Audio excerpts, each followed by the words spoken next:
Olá pessoal, sejam bem-vindos a mais uma aula da disciplina de Ética Contábil, professor Roberto aqui. Hoje estamos iniciando a unidade 2 para falarmos então de ética geral. A unidade 2 ela contempla a ideia das sociedades e o papel social do contador neste meio, além de outras atividades, como seminários, para estimularmos aí o aprendizado em relação àquilo que a gente aprende na unidade 1, que são os valores, a consciência e como a gente interpreta esses estímulos do mundo externo. Nós teremos também uma aula, que seria a aula 8, com a introdução ao Código de Ética Contábil. Vale lembrar que ainda existe a unidade 3 com as normas propriamente ditas da ética profissional, né? Especialmente da ética do contador ou da contabilidade. Então, para ser breve, a aula de hoje foca em discutir o papel social do contador. E quando nós falamos papel social, é justamente isso que nós queremos refletir sobre. Ou seja, qual seria a função de um indivíduo, neste caso, o indivíduo contador ou de um grupo dos contadores, dentro de uma determinada sociedade. Para fazer isso, a gente começa fazendo a seguinte pergunta: qual é o meu papel na sociedade, ou seja, a minha função? E aí a gente faz isso primeiro como indivíduo e em seguida como profissional. Nessa discussão, existem aí muitas teorias, muitas reflexões sobre o tema, e uma coisa eu quero deixar clara para vocês. Eu trouxe duas que são talvez as principais ou mais relevantes para o momento que a gente está hoje. A primeira delas seria a função socioeconômica e a segunda delas é uma função valorativa. Primeiro vamos ver a socioeconômica. Ela diz respeito à contribuição coletiva gerada por aquele indivíduo ou por aquele profissional de modo geral. O que seria essa contribuição? Inicialmente dizia-se que quem tinha mais economia, ou seja, mais riqueza, tinha-se, portanto, um valor mais importante. Obviamente, com o passar do tempo, as sociedades, o mundo começou a refletir sobre esse conceito e chegou à ideia de que isso não era exatamente o modelo que nós queríamos. Então, deixaram um pouquinho de lado esse aspecto e começaram a colocar junto a isso o conceito social, que seria também uma contribuição não meramente financeira, mas uma contribuição de relevância, de importância na sociedade. A partir daí, a gente chega então à discussão da função valorativa, que é o que nós pretendemos usar aqui. Ou seja, como aquele indivíduo é visto pela própria sociedade. Então, como que você enxerga um professor na sua vida? Como você enxerga um outro tipo de profissional na sua vida? Um médico, um enfermeiro ou qualquer outro tipo de profissão que você reconheça como algo externo a você na sua sociedade, né? Aqueles papéis que são exercidos pelos indivíduos. Então, para dar esse exemplo, para tentar ficar mais claro esse raciocínio, eu trouxe aqui as duas questões. Quanto vale um like e quanto vale um obrigado? Por exemplo, se eu observo essa primeira e pergunto isso há mais ou menos 100 anos atrás, isso não faria o menor sentido. O que seria esse like? O que seria esse gostei? Isso não tinha, de certa maneira, uma relevância, ou utilizava-se outros termos para tentar medir isso. Já o quanto vale um obrigado, ele já existia, né? A sociedade, de certa maneira, já compreendia a importância de se agradecer pelas coisas que se tem, ou a importância de se reconhecer a atividade que alguém exerce e o benefício que aquilo traz para você. O que eu quero dizer com tudo isso é o seguinte, que quando buscamos discutir ou pensar sobre o papel social do contador, nós precisamos entender que, há tempos atrás, o conceito era um. Hoje, o conceito é diferente e, futuramente, provavelmente, ele também vai ser modificado. Então, de uma forma mais prática, a gente não precisa se ater a um conceito propriamente dito, né? Uma linha, uma ou duas linhas que dizem qual é o papel social do contador. A gente precisa construir isto de dentro para fora. Para fazer isso, nós começamos pensando o seguinte: o indivíduo e a profissão. Então, nós primeiro separamos aquele conjunto de valores pessoais, ou seja, aquilo que a gente acredita, dos valores profissionais, aquilo que se espera que aquele profissional acredite. Depois, nós vamos fazer um alinhamento de ambos para verificar se as ações que nós tomamos, ou seja, se os fins vão justificar os meios, né? Se as ações que nós tomamos são de fato as mais adequadas para aquilo que se espera daquele profissional. Para ajudar nesse raciocínio, eu trouxe uma frase aqui do Rousseau que ele diz o seguinte: a espécie de felicidade de que preciso não é fazer o que eu quero, mas não fazer o que eu não quero. Ou seja, quando nós não fazemos o que nós não queremos, nós alcançamos, de certa maneira, segundo esse filósofo, a felicidade. Por quê? Porque talvez uma das piores coisas que possa existir é você ser forçado a exprimir ou a expressar valores né? Ações, atitudes com as quais você não concorda, com as quais a sua essência, a sua parte interior, a sua consciência, qualquer coisa que vocês queiram chamar, acaba sendo dissonante daquilo. Então, eu trouxe como exercício aqui, uma primeira reflexão, seria o seguinte: a gente olha três profissões diferentes, né, e especificamente pelo trabalho que elas fazem, a gente se imagina sendo forçado a executá-las, né? Então, por exemplo, eu não gosto de rotina, e aí eu me imagino tendo que seguir uma rotina durante 365 dias. Ali naquele meio termo, eu vou ver coisas que eu ainda posso gostar de fazer e coisas que eu não vou gostar. Conforme a gente vai adentrando esses meandros, vai separando ali o que é bom, o que é ruim na nossa perspectiva, a gente vai encontrando com maior clareza quais são os nossos valores pessoais que são compatíveis com aqueles valores que a profissão exige que se tenha. E aí, por fim, nós vamos conseguir executar o raciocínio prático da coisa, que é os meios que eu utilizo justificam os fins que eu quero alcançar? Então, aquilo para mim é um trabalho, aquilo para mim é uma vida, aquilo para mim é o quê? Com este aspecto inicial, nós conseguimos construir qual seria o papel social do contador, ou seja, como ele vai contribuir para a sociedade que ele vive.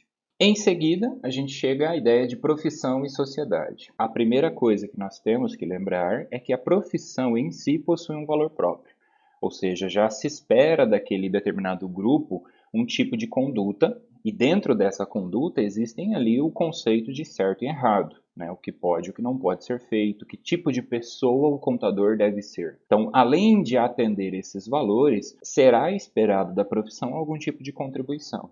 Então, por meio do conhecimento, das práticas do dia a dia, de um reflexo geral, contribuição que nós estamos falando aqui é nesse sentido. De que maneira aquilo contribui? Então, imagina que você está construindo um castelinho de cartas, né? E aí primeiro você tem que montar uma base, depois você vai para o segundo andar, terceiro andar. Então, cada uma dessas cartas contribui de alguma maneira para aquele seu castelinho de cartas crescer, né? Ou ficar em pé.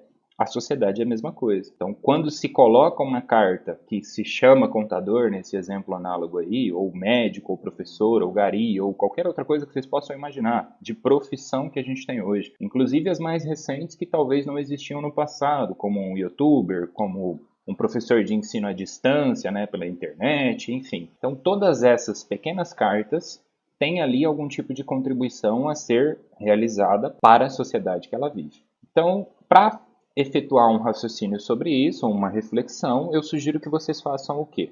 Você reconstrói imaginariamente uma sociedade sem uma profissão. Você tira apenas uma. Começa com uma por vez para poder observar o quê? Como você, né, ou se de alguma maneira você seria afetado em relação a isso. Então, por exemplo, tira a profissão do médico. Como é que teria sido a sua vida desde o nascimento até o dia de hoje? Tira o professor de geografia, tira o professor de história. São profissões que de alguma maneira nos afetaram ao longo da nossa vida, né? E aí, por profissão, eu estou falando no sentido prático da coisa mesmo, né? Então a gente poderia fazer o exercício também colocando aqui pai, mãe, tio, vó, amigos, enfim. A gente poderia excluir qualquer uma dessas personalidades, mas nós estamos nos atendo ao aspecto profissional. E aí você observa como que aquilo te afeta de alguma maneira, né? Desde a sua criação, ao seu desenvolvimento, à fase adulta, se você já está nela, a faculdade que você faz, a profissão que você exerce também, né? Então, por exemplo, no seu dia a dia você tem contato com outros profissionais. E se aquele profissional, não a pessoa, mas a atividade que é executada por aquela pessoa não existisse? Seu serviço seria mais fácil, mais difícil, aquilo te afeta de alguma maneira, e aí com isso você consegue perceber qual é o valor que aquilo tem para você, né? Ou seja, como você, sendo indivíduo, observa aquela profissão. E por fim, então, para fechar esse raciocínio, para descobrirmos qual é o papel social do contador, a gente precisa pensar na contabilidade como parte de uma sociedade mais moderna, ou seja, quais habilidades o contador possui que outras profissões não possuem. Aí leia-se contador com todas as atividades derivadas desta faculdade. Tá? Então não é só o contador de escritório, é o assistente contábil, é o técnico contábil, é qualquer outra profissão, como por exemplo o professor de contabilidade.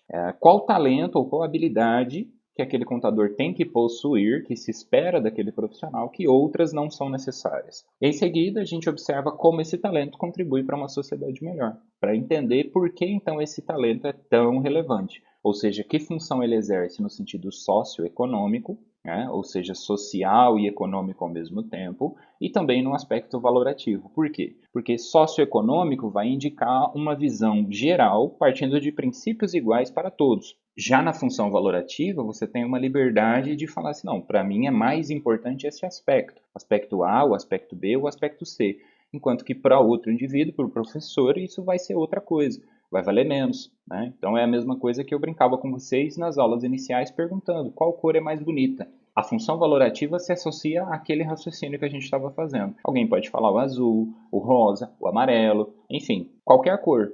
E esta cor tem uma importância por uma questão de gosto, por uma questão de dar valor àquilo, ou seja, valoração, valorativo. Já a função socioeconômica vai ser uma análise muito mais aplicada sem esses critérios pessoais. E aí, por fim, são 3 perguntinhas para a gente responder, que seria, primeiro, que tipo de profissional eu tenho vontade de ser? Com esta vontade de ser, eu consigo encontrar ali, então, quem eu quero me tornar, certo? Pensando como se fosse num aspecto mais futuro. Depois, o que dentro do meu alcance ainda está em falta para que isso ocorra. E aí eu encontrei que está em falta que eu preciso ser uma pessoa mais proativa, uma pessoa que tem uma característica mais de liderança ou de capacidade de falar com outras pessoas, enfim. Aí eu vou analisar dentro dessa falta se isso é profissional ou pessoal. E aqui profissional e pessoal se separam no seguinte sentido: a parte profissional é uma parte muito mais mecânica, a parte pessoal é uma parte muito mais reflexiva. Tá? Então eu preciso analisar se está faltando eu desenvolver alguma virtude ou se está faltando eu treinar alguma coisa que eu já tenho. Então, a profissionalidade aqui é colocar em prática aquilo que já possuímos dentro de nós. Por isso que muitas vezes você pode ter tido a experiência, por exemplo, de ter um chefe, um superior, alguém que, apesar de estar naquele cargo, estava muito mal preparado.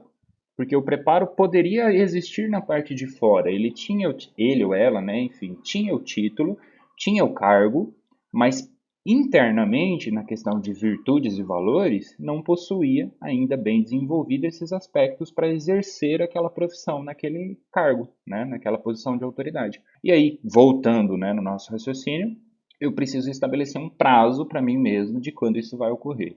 Por que o prazo vai ser importante? Porque senão eu vou sempre ficar num mundo muito abstrato. Eu vou sempre ficar imaginando que tipo de contador deve existir no futuro, mas o futuro nunca vai chegar. Ao mesmo tempo que o conceito do passado já não se aplica nos dias de hoje. Né? Então eu preciso trazer um prazo à minha realidade para alcançar essa vontade que eu desejo. Ou seja, que tipo de profissional eu tenho vontade de ser, quando isto vai ocorrer e se há alguma coisa que ainda falta ser alcançada, eu preciso apenas avaliar. Falta-me treino, né? Eu ainda não sei fazer o débito e crédito, então falta treino. Ou pode faltar a vontade de aprender o débito e crédito, que seria um aspecto muito mais pessoal, a vontade de obter o conhecimento. Então, com estes raciocínios, vocês poderão chegar a um conceito de que nós teríamos, portanto, muitas interpretações de qual é o papel social.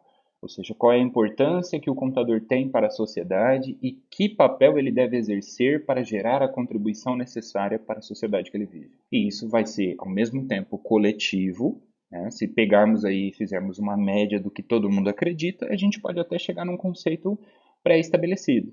Mas ele é altamente individual, porque dependerá de cada profissional que execute este processo para perceber que tipo de profissional ele quer ser quando ou enquanto contador. Bom, por hora é isso, espero que vocês tenham gostado, tentando mais uma vez ser breve e direto. Essa é a primeira aula sobre ética geral e especial. Na sequência, a gente continua estudando um pouquinho mais dos reflexos da contabilidade, nesse sentido mais moderno, né, nos dias atuais, bem como as próprias normas já pré-estabelecem como conduta para a nossa profissão. Obrigado pela atenção, espero que vocês tenham aprendido mais um pouco. Estou sempre à disposição. Bons estudos!